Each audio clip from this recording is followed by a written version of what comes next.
Hi there. Today we're going to quickly write an application with the OutSystems platform, which will allow me to list all the customers in a backend SAP system, then get information for a specific customer, and then change that customer's information. So we go to the platform IDE and we create a new module with the theme that we like. So we see that here we're going to have a home page. But before we even show the homepage with a list of customers, we'll make it anonymous, we have to get data from a back-end system. And we see all the possible integrations that we have available. So with SAP, we're going to consume SAP APIs. I see that here I have to connect to the back-end system, and I'm going to test my connection. I see that it's working, and I'm going to go ahead and choose functions.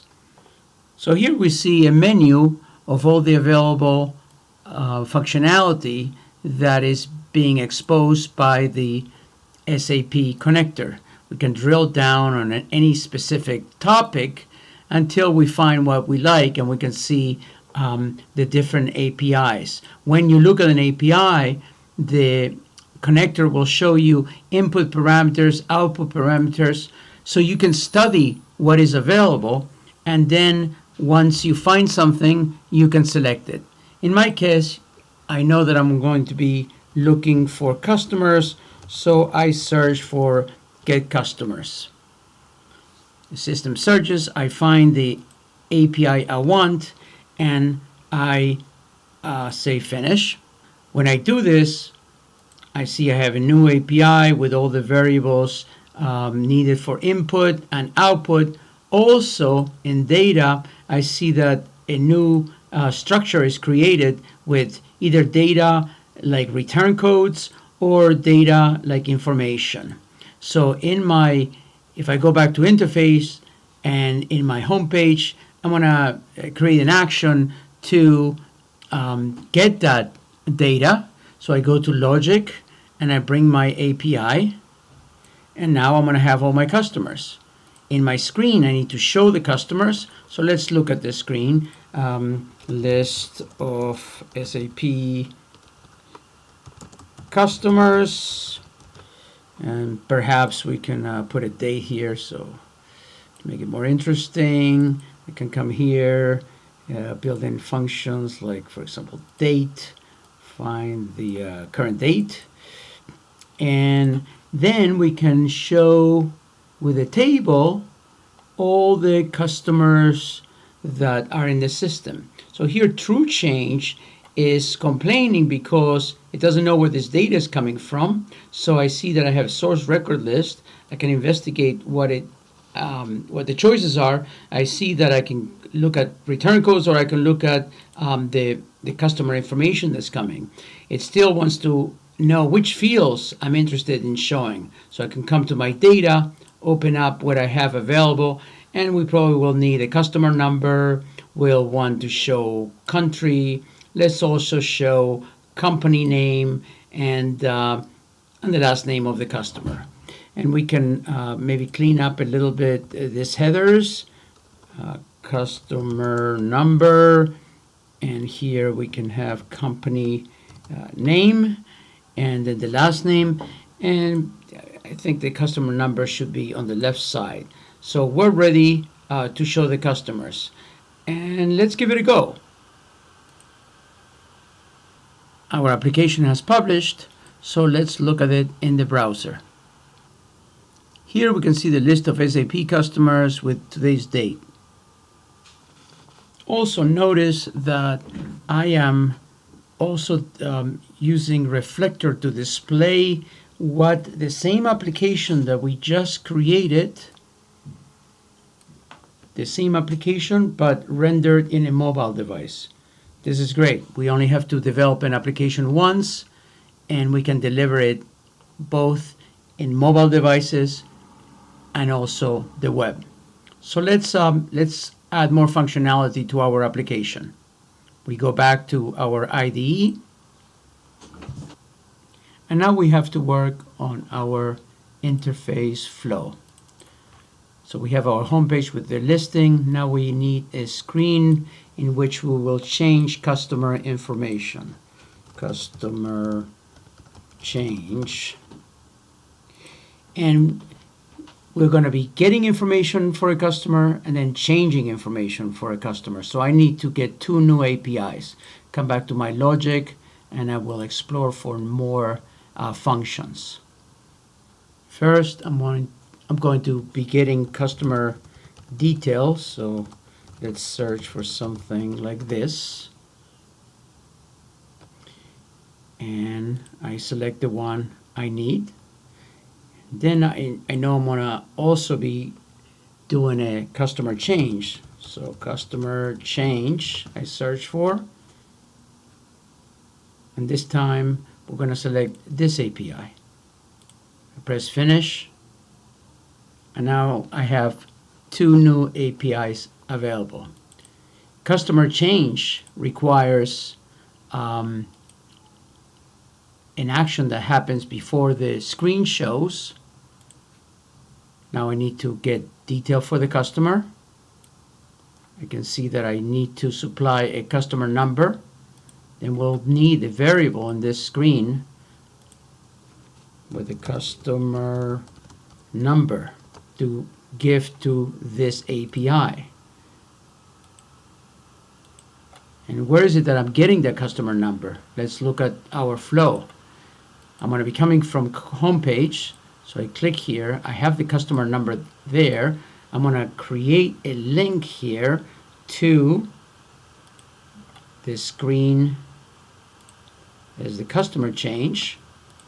I go OK. And I see that I have an issue here that this link requires an input parameter. So the platform gives me some suggestions. I see that I have the customer number, and now I supply that.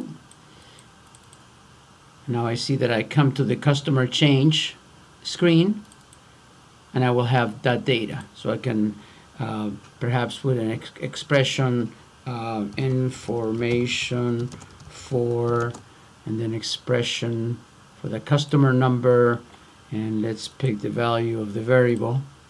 And here we can select what widget we want to use to display information. Will be editing information, so this comes in handy. Edit record. The edit record for the source, I'm going to be getting all this different information from the action before this screen. And in this case, I'm interested in customer address. And here I have to supply the variables that I wish to change. If I come to my data, I see that I have this customer address structure. So I'm going to just bring this whole thing here. And now I have all those variables available. Of course, I'm going to need a button to press to create some sort of action. So I bring a button like OK. But let's change this value to something more meaningful like update. And true change is asking for a destination. If I double click on the button, an action will be created on my behalf. Nothing is happening here yet. I'm going to come to logic, and I see that I have this API with some inputs and outputs, and I'm going to bring this over here. And once again, I have to supply this information. The customer number comes from the variable.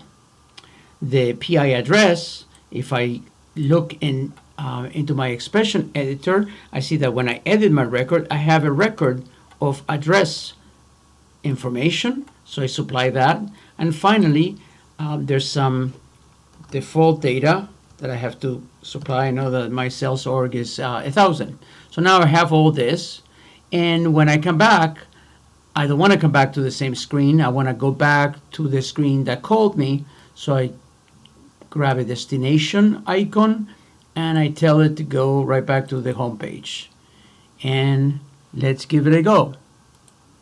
It has published, so now we can open it in the browser. I see my list of customers.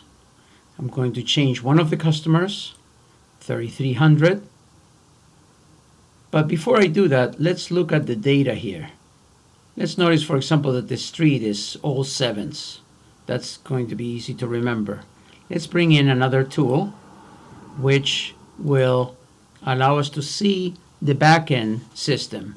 I'm going to go into this SAP native tool to change customer, and let's look at this same customer, and I press enter, and I see that it's the same customer, same information as we are displaying in the browser. So let's change it. So here I'm gonna cancel the action. I'm not gonna make any changes. But in the browser, I'll change the 7s to something we can remember. Like let's change it to 5, and hit update. And we come back to the original screen. Let's see if our change took place. Once again, I'm looking at the data in SAP, and in fact, we did change the data just as we intended to do. Let's look at some other great functionality that the OutSystems platform gives us when it comes to SAP APIs. Now I'm looking at another tool offered by the platform, which gives us a lot of other additional information, a lot of audit type of information, and also performance information, and a lot of granular detail. For example, here we can see that when we had the Get Detail API, if I look at the detail, I see the 7s that we got, that we received, and then when we call the change from data after the user pressed enter, they were changing that data to all 5s. That's it for today. Thank you for watching.